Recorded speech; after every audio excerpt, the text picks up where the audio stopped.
ناپ تول میں کمی کے حوالے سے، حرام چیز لوگوں کو دینے کے حوالے سے، بزنس میں اپنے بزنس میں اس چیز کو جرم اور ایک ہی تصور نہیں کرتا. یعنی میں نے آپ کو کہا اس دور میں سیل مین اچھا وہ کون ہے جو ڈیفیکٹو پیس کو کسٹمر کو دھوکہ دے کر بیچے. جناب ہمارا وہ کہتے نہیں سر، حالانکہ دیانت کیا ہے، امانت کیا ہے، کہ جیسی چیز ہے آپ سامنے والے پر واضح کر دیں جناب یہ چیز ہے.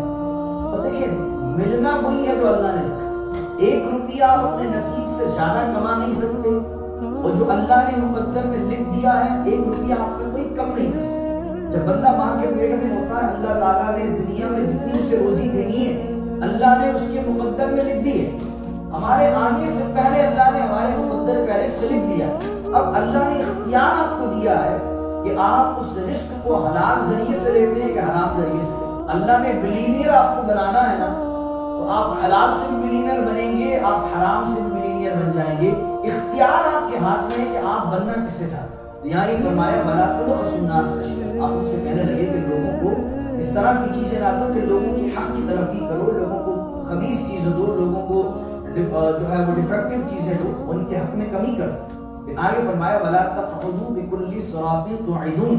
لسانی يفقهوا قولي. اللهم صل على سيدنا ومولانا محمد معدن الجود والكرم وآله وصحبه وبارك وسلم.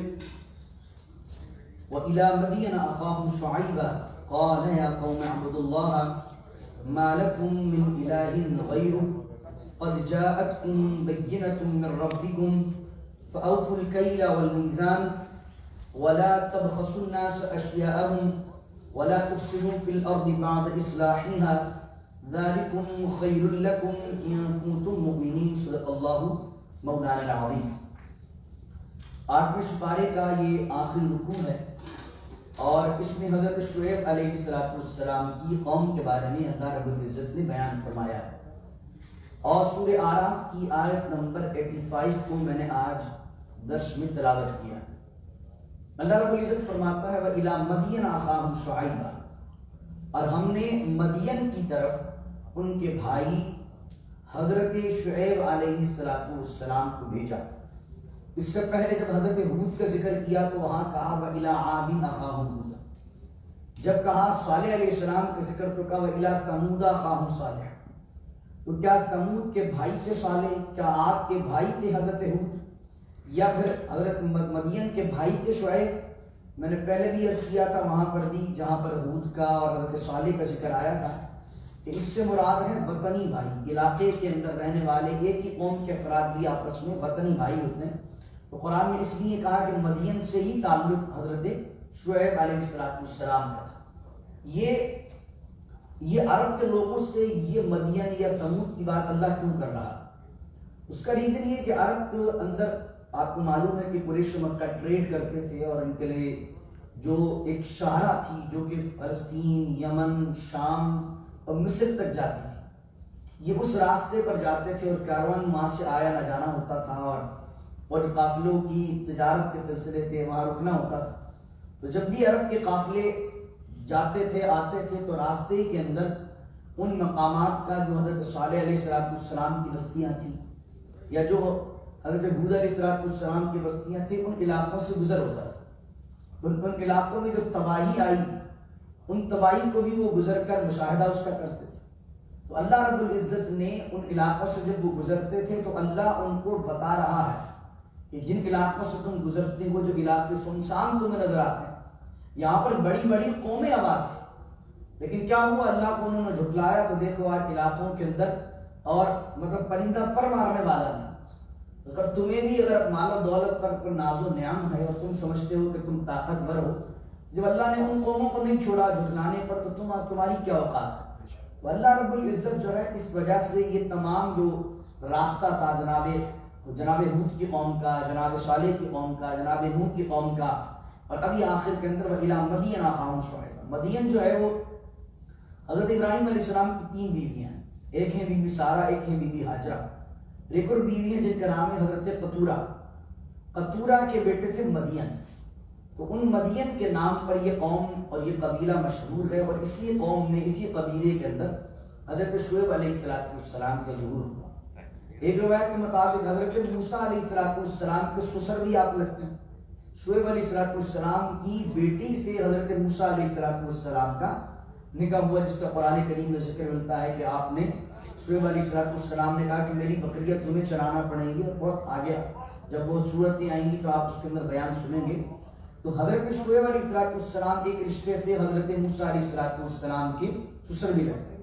تیسری بات یہ کہ حضرت لوط علیہ السلام کی جو بیٹی ہیں وہ حضرت شعیب علیہ السلام کی دادی لگتی ہیں، اور ایک روایت کے مطابق حضرت شعیب علیہ السلام کی جو بیٹی ہیں وہ حضرت شعیب کی والدہ لگتی ہیں، حضرت لوط کی جو بیٹی ہیں.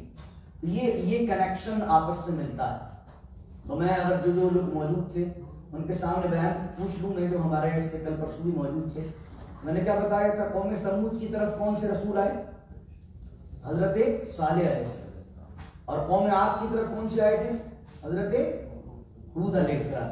اور مدین کی طرف کون آئے؟ حضرت ابھی بتایا نا شعیب علیہ السلام. اس لیے ہمیں یاد ہونا چاہیے حضرت لوط سے پہلے حضرت ہود، حضرت نوح اور حضرت صالح، یعنی پہلے حضرت نوح ہے، پھر حضرت ہود ہے، پھر حضرت صالح. یہ سارے پی ابراہمک ہیں، یعنی کہ حضرت ابراہیم سے پہلے کا زمانہ. حضرت لوط، حضرت شعیب، یہ حضرت ابراہیم کے بعد کے زمانے کے لیے. اب سنیے آیت. وَإِلَىٰ مَدْيَنَ أَخَاهُمْ شُعَيْبًا، اور مدین کی طرف ان کے وطنی بھائی شعیب کو ہم نے بھیجا.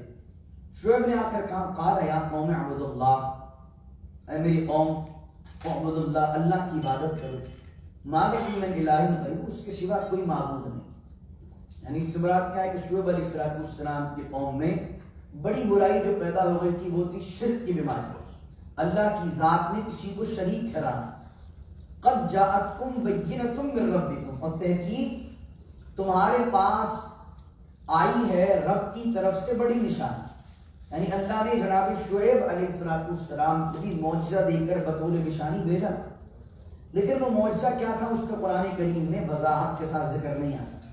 تو شعیب علیہ السلام کو کون سے معجزات دیے گئے تھے؟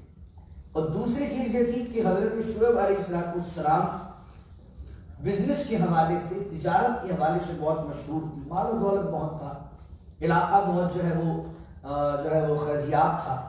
اور حضرت شعیب علیہ السلام کی قوم بہترین بزنس کرتی تھی. اب بزنس جب کرتی تھی تو وہ کیا کرتی تھی؟ ناپ تول میں کمی کرتی. بزنس مین جو ہوتا ہے اگر اس کو خدا کا خوف نہ ہو تو پھر وہ پروفٹ کے لیے سب کچھ کر جاتا ہے. تو وہ کیا کرتے تھے؟ اپنے پروفٹ کے لیے اس میں ناپ تول میں کمی کرتے تھے. تو ایک تو تھی شرک کی بات، اور دوسری چیز کیا تھی؟ ناپ تول میں کمی کرنا. اور اب کیا کہا؟ اعبدوا اللہ، اللہ کی عبادت کرو کہ ما لکم من الہ غیرہ، اس کے سوا کوئی الہ نہیں ہے. تحقیق تمہارے پاس میں آیا ہوں واضح نشانی لے کر. فاوفوا الکیل والمیزان، اور ناپ تول میں، کیل کا معنی ناپنا، اور میزان کا معنی تولنا. نہ ناپنے میں کمی کرو نہ تول میں کمی کرو. وَلَا تَبْخَسُوا النَّاسَ أَشْيَاءَهُمْ، اور لوگوں کو کم کر کے چیزیں نہ دو. وَلَا تُفْسِدُوا فِي الْأَرْضِ بَعْدَ إِصْلَاحِهَا، اور زمین میں اس کی اصلاح کے بعد فساد نہ کرو. ذَلِكُمْ خَيْرٌ لَكُمْ، یہ تمہارے لیے بہتر ہے اگر تم ایمان لائے. یہاں دیکھ لیجیے بزنس میں اللہ رب العزت نے حضرت شعیب کے ذریعے ان کی قوم کو کیا پیغام بھجوایا؟ ناپ تول میں کمی نہیں کرنی ہے، اور جو لوگوں کو چیز بیچنی ہے وہ اچھی چیز بیچنی ہے اور کمی کر کے نہیں بیچنی. یہ حضرت شعیب علیہ السلام کی قوم کا جرم تھا. اب حضور علیہ السلام کی حدیث سنی. حضرت نافع رضی اللہ عنہ بیان کرتے ہیں حضرت عبداللہ بن عمر رضی اللہ عنہما ایک بیچنے والے کے پاس سے گزرتے ہوئے یہ فرما رہے تھے اللہ سے ڈر اور ناپ تول پورا کر، کیونکہ کمی کرنے والوں کو میدان محشر میں کھڑا کیا جائے گا یہاں تک کہ ان کا پسینہ ان کے کانوں کے نصف تک پہنچ جائے. یعنی قیامت کے دن محشر کی گرمی میں انہیں کھڑا کیا جائے گا، اور محشر کی گرمی کے اندر وہ قدم نہیں ہٹا سکیں گے، اپنے پسینے میں ڈبکیاں لگا رہے ہیں. مالک بن دینار رضی اللہ عنہ ارشاد فرماتے ہیں میں ایک مرتبہ اپنے پڑوسی کے پاس گیا تو اس پر موت کے آثار نمایاں تھے. وہ کہہ رہا تھا آگ کے 2 پہاڑ، آگ کے 2 پہاڑ. آپ رحمۃ اللہ علیہ فرماتے ہیں میں نے اس سے پوچھا کیا کہہ رہا ہے بھائی؟ تو اس نے بتایا اے ابو یحییٰ میرے پاس 2 پیمانے تھے جن سے میں ناپ تول کرتا تھا، ایک سے دیتا تھا دوسرے سے لیتا تھا۔ حضرت مالک بن دینار رحمۃ اللہ علیہ فرماتے ہیں میں اٹھا اور ایک پیمانے کو دوسرے پر توڑنے کی خاطر مارنے لگ گیا، تو اس نے کہا اے ابو یحییٰ، جب بھی آپ ایک کو دوسرے پر مارتے ہیں معاملہ زیادہ شدید اور سخت ہو جاتا ہے، پر اسی طرح وہ اسی حالت میں مر گیا۔ تو جو لوگ ناپ تول میں کمی کرتے، اس سے مراد کیا ہے کہ اس نے جب لینے کے لیے رکھا ہوا تھا تو ایک وہ پیمانہ رکھا ہوا تھا جس میں پورا تول آئے، اور جب کسی کو دینے کے لیے رکھا ہوا تھا تو اس میں کم تولنے کے لیے معاملہ رکھا ہوا۔ اور آپ یہ دیکھیں گے کہ ہمارے اس معاشرے کے اندر ایسا نہیں کہ حکمران چور ہے، اپنی جگہ ہر آدمی چور ہے، یعنی جو ریڑھی لگا کر امرود بھی بیچ رہا ہے، فروٹ بھی بیچ رہا ہے، وہ بھی ناپ تول میں کمی کر، اور جو حکمران ہے، وزیر اعظم بنے ہوئے ہیں، وہ بھی لوگوں کے حق مار رہے ہیں۔ تو بحیثیت قوم جو ہیں وہ ہم ناپ تول میں کمی کرنے والے، لوگوں کے حق تلف کرنے والے ہیں۔ اس وجہ سے جیسے ہم ہیں ویسے ہی اللہ نے حکمران عطا فرما۔ خدا نے آج تک اس قوم کی حالت نہیں بدلی، نہ ہو جس کو خیال خود اپنی حالت بدلنے کا۔ یعنی ناپ تول میں کمی کرنا، لوگوں کو خراب چیز دے دینا، یہ معذرت جرم ہی تصور نہیں کیا جاتا۔ آپ دیکھیں کہ جو سب سے اچھا سیل مین ہوتا ہے مارکیٹ میں، وہ کس حوالے سے مشہور ہوتا ہے؟ یار ایک آدمی کو سیل مین اس بنیاد پر رکھا جاتا ہے کہ یہ خراب مال لوگوں کو دھوکہ دے کر اچھی طرح اچھی قیمت میں بیچ دیتا۔ تو کہتے ہیں بھائی بہترین سیل مین، یار پیچھے جو لوگ ہیں ان کو تھوڑا باتیں آہستہ کریں، جو بھی پیچھے کریں۔ تو میں عرض کر رہا تھا کہ میں بات یہ عرض کر رہا تھا کہ ناپ تول میں کمی کے حوالے سے، خراب چیز لوگوں کو دینے کے حوالے سے بزنس مین اپنے بزنس میں اس چیز کو جرم اور عیب ہی تصور نہیں کرتا۔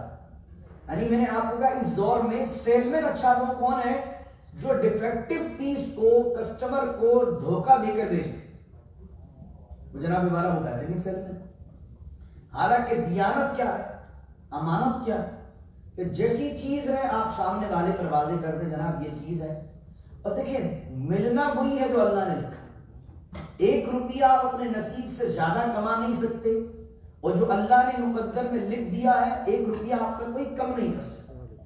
جب بندہ ماں کے پیٹ میں ہوتا ہے، اللہ تعالیٰ نے دنیا میں جتنی اسے روزی دینی ہے اللہ نے اس کے مقدر میں لکھ دی ہے۔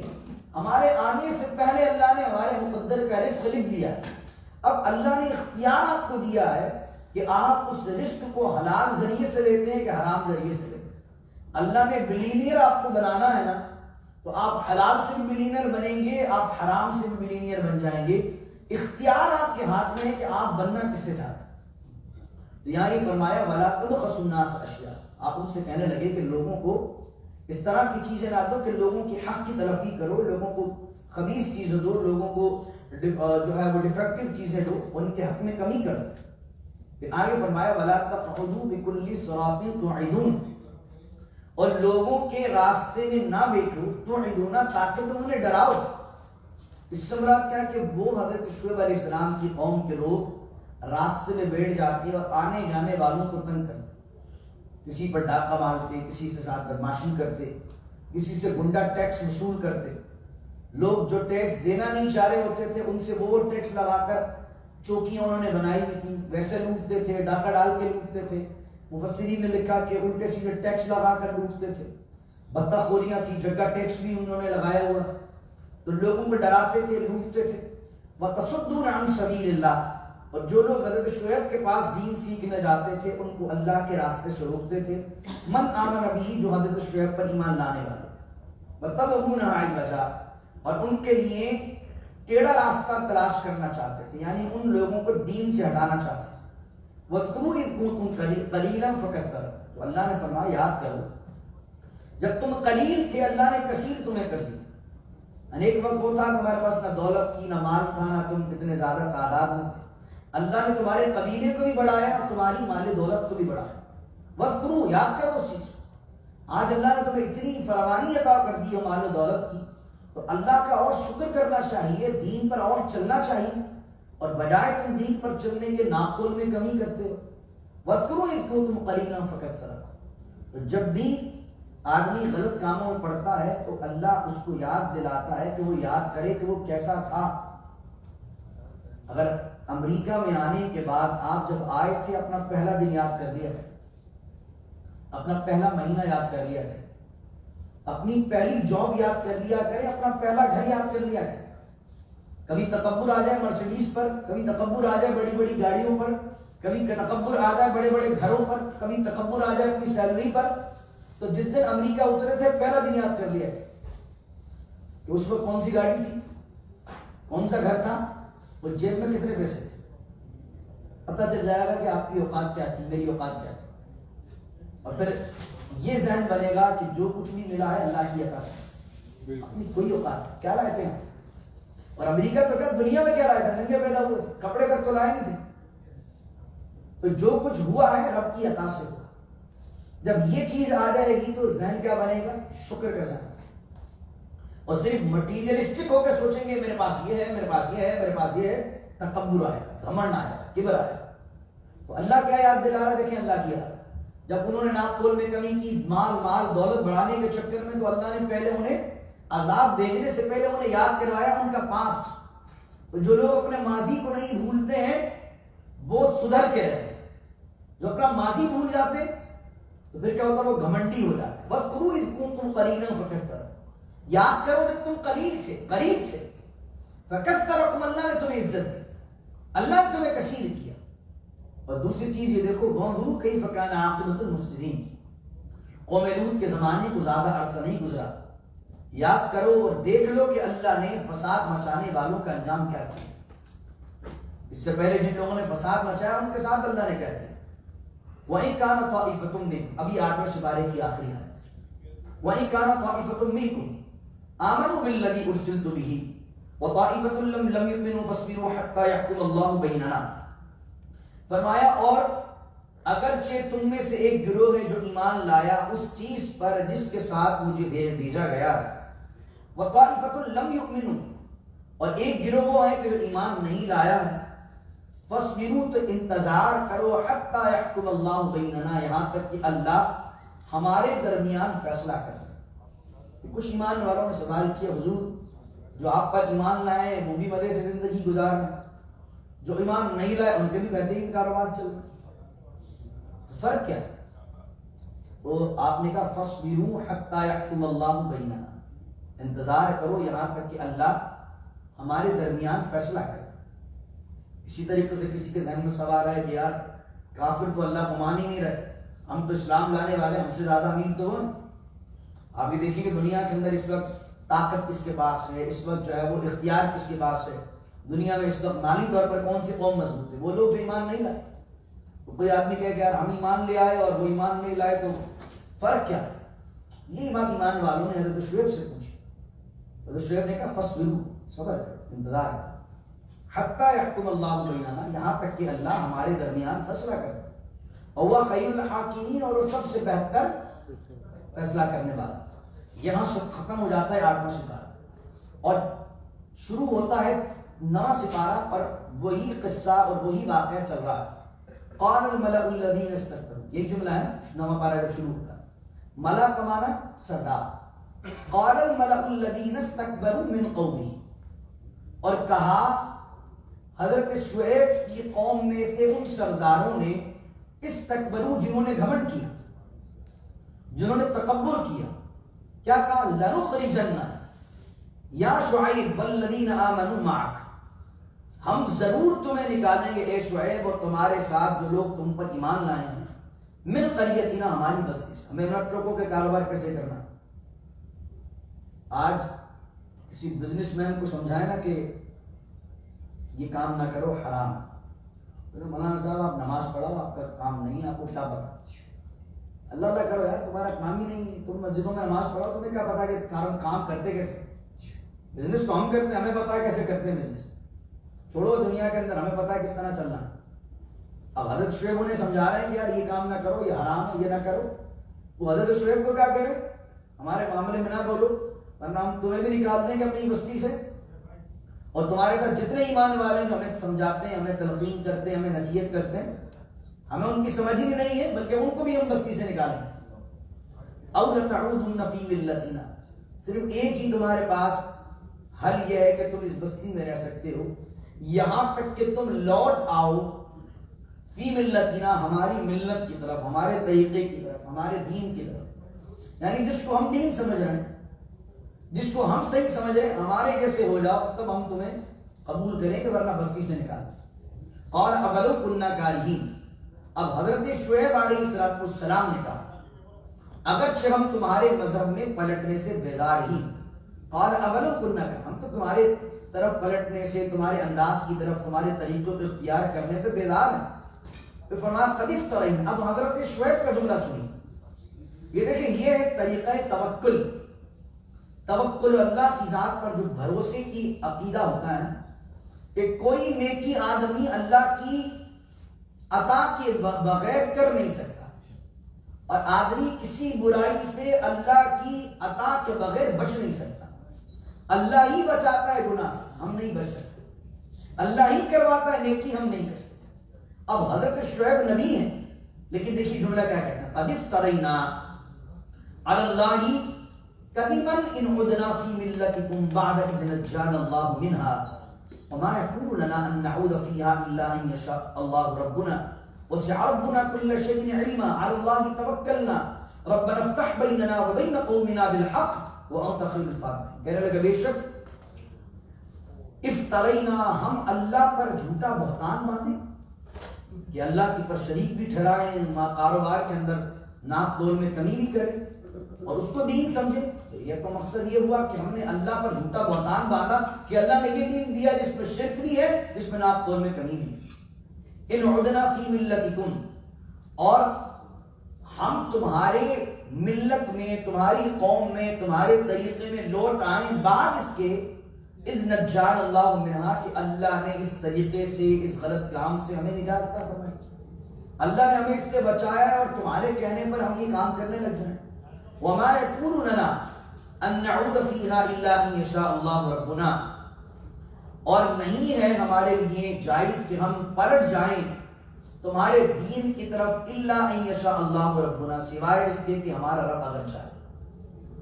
آپ نے جیسے کہا کہ یہ کام کرو گے، آپ نے کہا نہیں میں کر ہی نہیں سکتا، دیکھیے کہا میں نہیں کر سکتا، ایک کہ بھائی میرا اللہ چاہے گا تو نہیں کروں، میرا اللہ چاہے گا تو کر لوں، تو اس میں آپ اپنے اختیار کی بات نہیں کر رہے ہوتے، اللہ کی بات کر رہے ہوتے۔ تو انہوں نے کہا ہماری ملت کی طرف آ جائیے، الا ان یشاء اللہ ربنا کا جملہ سمجھ لیجیے بالکل اسی طریقے سے جس طریقے سے انشاءاللہ ہم کہتے ہیں۔ تو آپ نے کہا وما يكون لنا ان نعود فيها، اور ہمارے لیے جائز نہیں ہے، ہمارے لیے مناسب نہیں ہے کہ ہم لوٹیں اس ملت، اس قوم کی طرف، اس طریقے کی طرف، الا ان یشاء اللہ ربنا، سوائے اس کے کہ ہمارا رب چاہے۔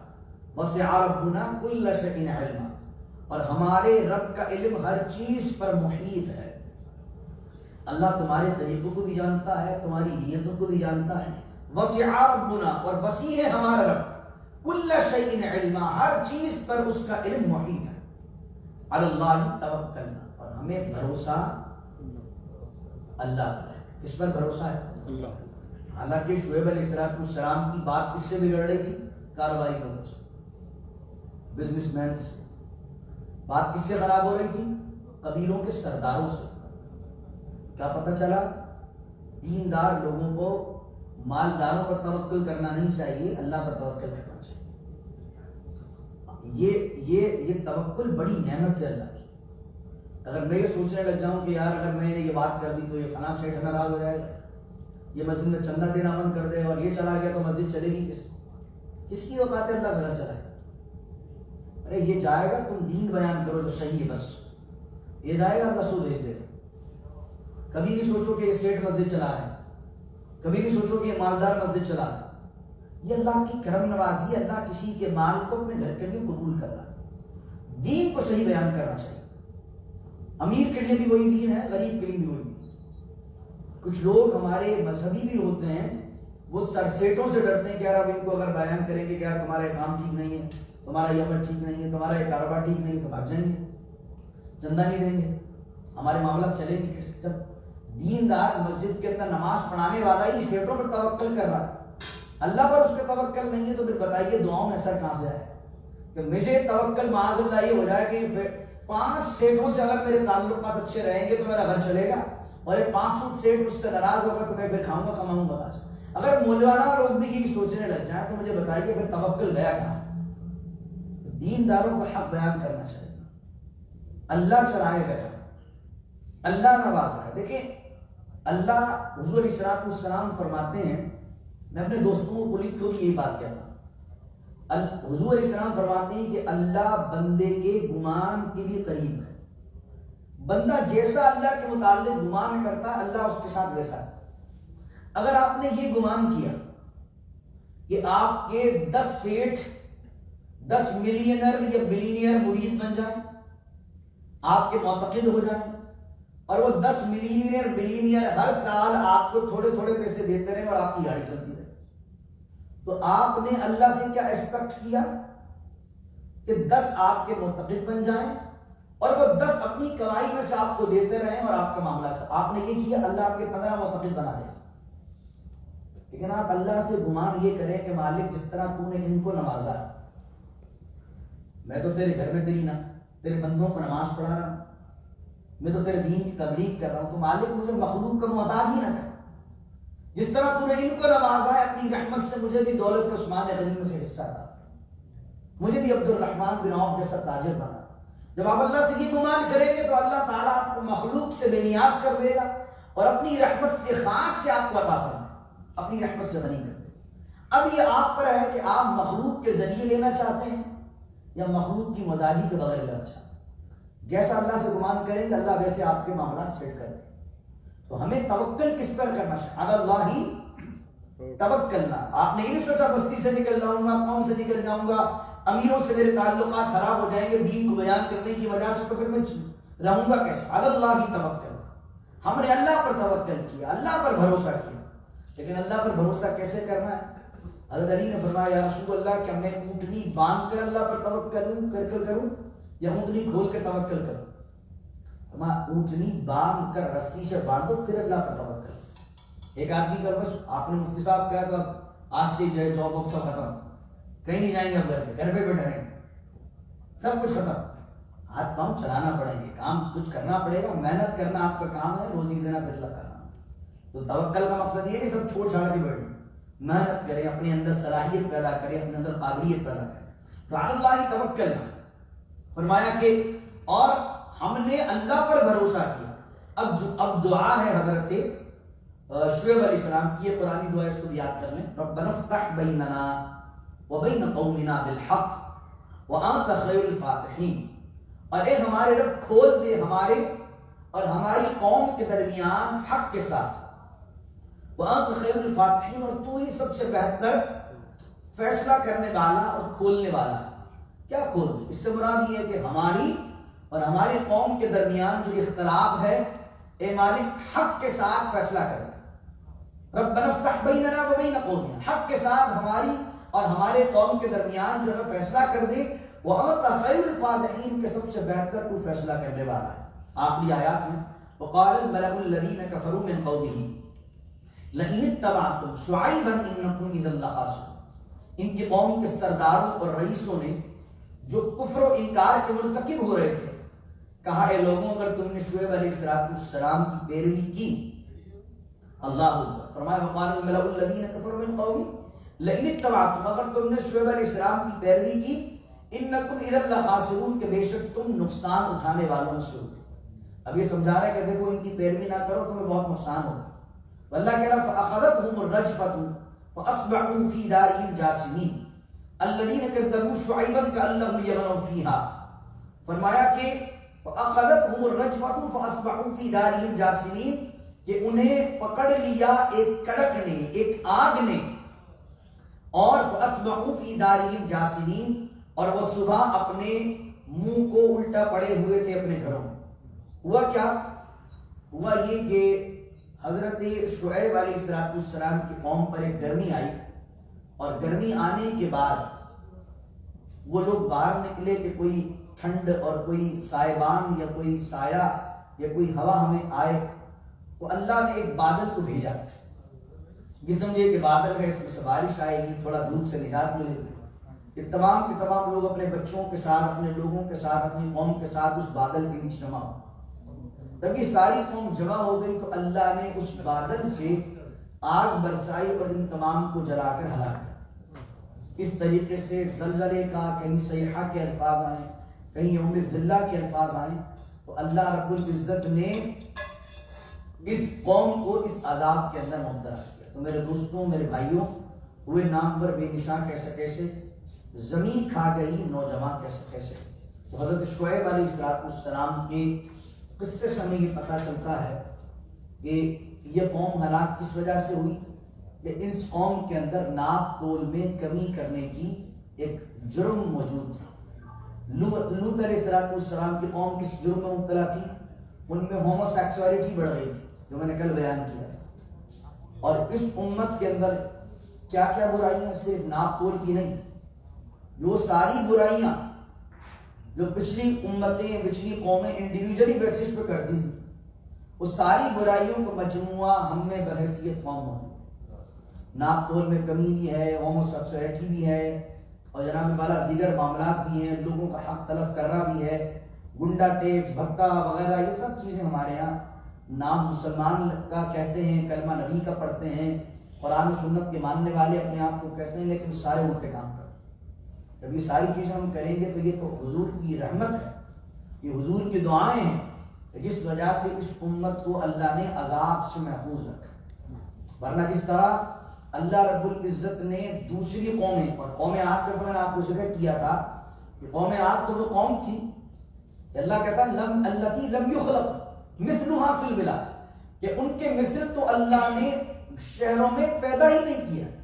ایسی زبردست اور طاقتور اور جینیس قوم عاد بنائی تھی، لیکن جب انہوں نے اللہ کی نافرمانی کی تو اللہ رب العزت نے انہیں بھی نیست و نابود کر دیا۔ تو اپنے معاملات کو اچھا کریں، فَأَوْفُوا الْكَيْلَ وَالْمِيزَانَ، لوگوں کا حق تلف نہ کریں، کاروبار کریں دیانت کے ساتھ کریں، امانت کے ساتھ کریں۔ مسلمان تاجر کیسا ہونا چاہیے؟ امین ہونا چاہیے۔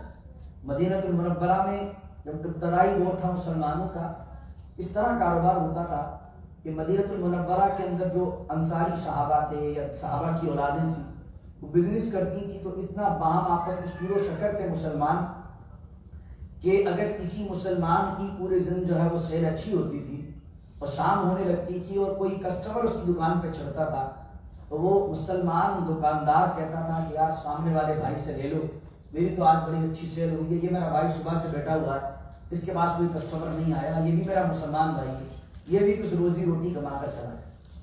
آج ہماری مارکیٹ میں یہاں بھی، کیونکہ دیکھیں میں تو مسجد امام ہوں، ہر بندہ مجھے بتاتا ہے، ہر بندہ مشورہ کرتا ہے بزنس کے والے سے بھی۔ میں نے یہ دیکھا ہے کہ مارکیٹ میں کافر دکان کھول لے تو اتنا برا نہیں لگتا، ہمارا کمپٹیٹر اگر کافر بن جائے نا، عیسائی نے کھول لی، یہودی نے کھول لی، کوئی غصہ نہیں آ رہا۔ ہمارا مسلمان بھائی نے اگر دکان کھول لی تو اب جناب اس کو لعنتیں بھی دے رہے ہیں، گالیاں بھی دے رہے ہیں، الٹی سیدھی باتیں بھی کر رہے ہیں۔ کیوں؟ مسلمان کماتا کھاتا برا لگ رہا ہے، اپنا مسلمان بھائی، اپنا وطن کا بھائی، اپنا کلمہ توحید و رسالت کی گواہی دینے والا وہ کمائے کھائے تو برا لگ رہا ہے۔ میرے دوستوں، اچھائی پھیلائیں، لوگوں کو خیر دینے کی کوشش کریں، کاروبار اچھی طریقے سے کریں۔ آپ دیکھیں کاروبار کرنا، مال و دولت کمانا برا نہیں ہے۔ حضرت عثمان غنی سے بڑے کون سے تاجر ہو سکتے ہیں؟ میں بار بار عرض کیا میں نے آپ سے، حضرت عبد الرحمن کی جو نیٹ ورتھ تھی وہ آج کے بل گیٹس سے زیادہ ہے۔ بل گیٹس کے پاس جو نیٹ ورتھ ہے اس زمانے میں حضرت عبد الرحمن بن عوف کی نیٹ ورتھ بل گیٹس کے مال سے زیادہ تھی، لیکن انہوں نے تجارت کی، لیکن اللہ کو راضی کی۔ تو اللہ تعالی ہمیں ایسا تاجر بنائے کہ ہمارا کاروبار ہمارے جنت میں جانے کا باعث ہو، ہمارا کاروبار، ہمارا بزنس، ہماری دولت اللہ اور اس کے رسول سے ہمیں قریب کرے۔ مال کون سا رحمت ہے؟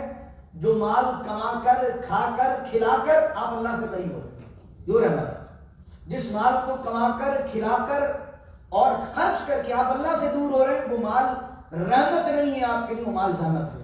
ایسا مال خود بھی کھائیں گے، بیوی کو کھلائیں گے، بچوں کو کھلائیں گے، بچے کبھی وفادار نہیں ہوں۔ یاد رکھیے، جن لوگوں نے مال حرام کمایا اور اپنی اولادوں کو مال حرام کھلایا، ان کی اولادیں بھی وفادار نہیں ہوتی، بڑھاپے میں وہی اولادیں جھوٹے لگاتی ہیں ماں باپ کے۔ جس اولاد کے لیے حرام کاری میں، غلط کام میں آپ پڑے ہوئے ہیں، اللہ سے توبہ کریں، خدا نہ خواستہ اگر کوئی ایسے کام میں ملوث ہیں، اللہ سے دعا کریں اللہ تعالیٰ مجھے حلال روزی عطا فرمائے، اور دعا کریں اللہ مجھے عبد الرحمن بن عوف جیسا تاجر بنائے، اللہ عثمان غنی جیسی تجارت کرنا ہمیں نصیب فرمائے، اللہ ہمارے رزق میں برکت دے، اور تجارت کریں، جاب تو آپ کرتے ہیں لیکن کوشش کریں کچھ نہ کچھ بزنس کرنے کا ذہن بنائیے۔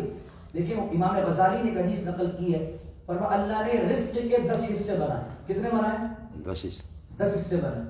اس میں امام غزالی فرماتے رسول اللہ فرماتے 9 حصے بزنس میں، کتنے حصے؟ 9، اور 1 حصہ سب میں۔ آپ اچھی جاب کر رہے ہیں، بہت اچھی بات ہے، ابتدا ہے، لیکن دیکھیں آپ سب کو معلوم ہے کہ جب عمر بڑھ جاتی ہے، عمر زیادہ بڑی ہو جاتی ہے، اور پھر کارپوریٹ ورلڈ اس وقت ٹرمینیٹ کرتا ہے، پھر جاب نہیں ملتی ہے تو آدمی پریشان ہو جاتا ہے۔ جاب بھی چلتی رہے، کچھ نہ کچھ جو ہے وہ سیٹنگ بنائیے۔ اب تو ای کامرس کا بزنس وغیرہ آ گیا ہے، تو کچھ نہ کچھ بزنس کے حوالے سے معاملات ضرور کیجیے، اور یہ تمام معاملات کو بنائیے، کیونکہ تجارت برکت۔ دیکھیں آپ کو یہودی کس طرح چلتے ہیں، یہودی کا جو بچہ ہوگا وہ جاب کی طرف نہیں جائے گا، وہ جناب والا کچھ بھی اگر فیلڈ میں جائے گا تو اس کو آن کرنے کی کوشش کرتا ہے۔ تو آپ تمام لوگوں سے بھی گزارش اپنے بچوں کو بزنس کا ذہن دیں، اچھی تجارت کریں، حلال تجارت کریں۔ کیا ہوگا، جتنا مسلمانوں کے پاس حلال دولت ہوگی اتنا مسلمان ترقی کریں گے ہر میدان کے اندر۔ تو اللہ تعالیٰ آپ کو ترقی عطا فرمائے، آپ کو بہترین تجارت کرنا نصیب فرمائے، آپ کی تجارت برکت عطا فرمائے، اور اللہ تعالیٰ جو تیرے آگے ہاتھ پھیلتے ہیں بھی دعا کریں کہ اللہ جو مالک تیرے آگے ہاتھ پھیلتے ہیں وہ مخلوق میں کسی کے آگے نہ پھیلیں، ہم کسی کے محتاج نہ ہوں، نہ مالی طور پر کسی کے محتاج ہوں، نہ جسمانی طور پر اللہ ہمیں کسی کا محتاج کرے۔ ہمیشہ اللہ ہمیں اپنی رحمت کا محتاج رکھے، اور اللہ تعالیٰ اپنی رحمت سے ہمیں غنی کرے۔ دعا کی بسم اللہ الرحمن الرحیم، الحمدللہ رب العالمین، والصلاۃ والسلام علی اشرف الانبیاء والمرسلین۔ یا رب العالمین، تیرے کرم تیرے فضل کا صدقہ کہ آج ہمارے 8 سپارے بحمدللہ تعالی مکمل ہوئے۔ مالک کریم، آج 9ویں سپارے کا پہلا رکوع بھی ہم نے تلاوت کیا۔ الہی، اس میں جو کچھ غلطیاں ہوئیں، کوتاہیاں ہوئیں بیان کرنے میں، ادائیگی میں، کوئی چیز اگر خدا نہ خواستہ وہ بیان کی ہو جو مراد قرآن نہیں ہے، مراد الہی نہیں، تو یقیناً اس میں میری خطا ہے، میری کم عقلی ہے، میری کم علمی ہے۔ یا رب العالمین، وہ میرا ہی نقص ہے، الہی مجھے معاف کر اپنے کرم سے، اپنے فضل سے۔ یا الہی، جو میں نے حق بیان کیا ہے، جو صحیح تحقیق کی، لوگوں تک جو حق دین پہنچایا، یقیناً اس میں میرا کوئی کمال نہیں، میری کوئی عقل نہیں، میری کوئی اس میں خوبی نہیں۔ مالک، وہ سب تیری عطا ہے، تیرا فضل ہے، تیرا شکر ہے، تیری عنایت ہے، تیری توفیق ہے کہ تو نے میرے مالک اس قابل کیا، یہ اہل کیا کہ ہم تیرے قرآن کو لوگوں تک پہنچا سکیں، صحیح پیغام ان کے تک پہنچا سکیں۔ مالک کریم، جو کچھ سنایا ہے، جو کچھ سنا ہے، جو کچھ پڑھا ہے، جو کچھ پڑھایا ہے، اس پر خود بھی عمل کرنا نصیب فرما، اور ہم سب کو عمل کی توفیق دے یا رب العالمین۔ جیسا قرآن صالح مومن چاہتا ہے، جیسا قرآن چاہتا ہے کہ بندہ مومن کو ویسا ہونا چاہیے، ایسا باکردار ہمیں مسلمان کر، ہمیں بااخلاق بنا، باکردار بنا ہمیں یا رب العالمین۔ اپنے کرم و فضل کا صدقہ اپنی توحید پر، اپنی رسالت پر میرے مولا استقامت عطا فرما۔ شرک سے، شرک کی طرف لے جانے والے معاملات سے ہم سب کو اپنی پناہ عطا فرما۔ نبی مکرم رؤوف الرحیم صلی اللہ علیہ وسلم کے صدقہ، حضور کی شفاعت سے قیامت کے دن ہمیں بہرامت فرما۔ اس قرآن کو مالک کے کریم ہماری قبر میں نور کا ذریعہ بنا، اس قرآن کو ہمارے لیے نجات کا ذریعہ بنا، اس قرآن کے ذریعے سے ہماری مشکلات کو دور فرما، اس قرآن کے ذریعے سے ہماری مصیبتوں کو دور فرما۔ مالک 8 سپارے ہو گئے، 18 سپارے، مالک 22 سپارے باقی، اپنے کرم سے، اپنے فضل سے اس کو بھی مکمل کرنے کی اخلاص کے ساتھ ہمت دے، طاقت دے، موقع عطا فرما یا رب العالمین۔ اپنے کرم و فضل کے صدقہ جو لوگ آج جمع ہیں، ان سب کی تمام جائز تمناؤں، حاجتوں کو پورا فرما۔ آج کی ہر سپارے کے بعد جو ناشتوں کا اہتمام کرتے ہیں، آتے ہیں، وقت لگاتے ہیں، مسجد کو آباد کرنے کی مولا ہم کوشش کرتے ہیں، اللہ ہماری ٹوٹی پھوٹی ریاضتوں کو، عبادتوں کو، نیتوں کو اپنی بارگاہ میں قبول کرے۔ اور کہیں ہماری نیت میں اگر دکھاوا ہے، ریاکاری ہے، حب جاہ ہے، اپنی واہ واہ چاہنے کا جذبہ ہے، یا رب العالمین اس گندگی کو دل سے دور کر دے، اخلاص کی دولت سے مالا اللہ ہر کام للہیت کے لیے کرنا نصیب فرما، ہر کام مالک صرف تیرے لیے کرنا نصیب فرما، مخلوق کے دکھاوے سے اپنی پناہ نصیب فرما۔ اے اللہ میں مستجاب الدعوات بنا، ہماری دعاؤں کو اپنی بارگاہ میں قبول کر، مالک کریم اپنے کرم کا صدقہ حضور کی سنتوں کا عامل بنا، رسول کریم علیہ السلام کی سیرت پر عمل کرنے والا بنا، رسول کریم علیہ السلام سے دل و جان سے بڑھ کر پیار کرنے والا بنا دے۔ حضور صلی اللہ علیہ وسلم کی محبت سے ہمارے اولادوں کے بھی دلوں کو منور فرما۔ اس سال حج کرنے والوں میں مالک ہمارا نام بمعین خانہ شامل کر۔ رمضان میں عمرہ کرنے والوں میں مولا ہمارا نام بھی شمار کر۔ مولا حاسدین کی حسد سے بچا، ظالمین کے ظلم سے بچا، شریروں کے شر سے بچا۔ مولا ہمیں 5 وقت کا نمازی بنا دے، جیسی نمازیں تیرے ولیوں نے پڑھی ایسی پڑھنا نصیب کر۔ روزانہ تلاوت قرآن کرنے والا بنا دے، قرآن کو سمجھنے والا بنا دے۔ یا رب العالمین قرآن کے ذریعے سے ہمیں دنیا آخرت میں عزتیں عطا فرما۔ قرآن کا ہمیں خادم بنا دے، قرآن کے صحیح پیغام کو میرے مولا لوگوں کے گھروں گھروں تک پہنچانا نصیب فرما۔ مولا جیسا قرآن تیرے نبی سے صحابہ نے سمجھا، جس مراد کو صحابہ نے لیا قرآن کی آیات سے، وہ مراد ہمیں سمجھنا، اس پر عمل کرنا، اسی کو پھیلانا نصیب فرما۔ الہی اس امت کو جوڑ دے، حضور کی غلامی پر ہم سب کو جمع کر دے۔ الہی ہمارے ماں باپ کی مغفرت۔ قرآن کا صدقہ، قرآن نے ہی سکھایا کہ اپنے ماں باپ کے لیے دعا کرو، رب ارحمہما کما ربیانی صغیرا۔ قرآن ہی سکھاتا ہے کہ ماں باپ کے لیے دعا کرو، ربنا اغفر لی ولوالدی وللمؤمنین یوم یقوم الحساب۔ قرآن ہی سکھاتا ہے کہ اللہ تعبدوا الا ایاہ وبالوالدین احسانا، اپنے ماں باپ کے ساتھ حسن سلوک کرو، احسان کرو۔ الہی جن کے ماں باپ دنیا سے چلے گئے، اس عظمت والے قرآن کا صدقہ، یہ 8 سپارے تیرے فضل سے جو مکمل ہوئے، مالک کریم ان سب کا ثواب ہم سب کے جو مرحومین ہیں، ہمارے جو والدین ہیں، مالک کریم ہمارے جو اساتذہ ہیں، جنہوں نے دنیا میں جس طرح بھی ہم پر احسان کیا، مالک جن لوگوں نے ہمارا دنیا میں ساتھ دیا، جنہوں نے ہمیں کچھ بھی اچھا کام کرنا سکھایا، اگر وہ دنیا سے چلے گئے اس سب کا ثواب انہیں عطا فرما۔ یا رب العالمین جن کے والدین حیات ہیں ان کو درازی عمر بالخیر عطا فرما۔ میری والدہ کو صحت کاملہ عطا فرما، درازی عمر بالخیر عطا فرما، خیر عافیت کے ساتھ ان کا سایہ میرے سر پر دراز فرما۔ مجھ سے یا رب العالمین ان کی خدمت کر کے مجھے جنت کے راستوں کو آسان کرنا نصیب فرما۔ حضور جان عالم صلی اللہ علیہ وآلہ وسلم کا صدقہ بشروں کو ملا دے، عروٹھوں کو منا دے، جو بیجا اسیر ہیں، قید میں ہیں، میرے مولا رہائی عطا فرما۔ اٹکے ہوئے کاموں کو خیر کے ساتھ تکمیل تک پہنچا دے۔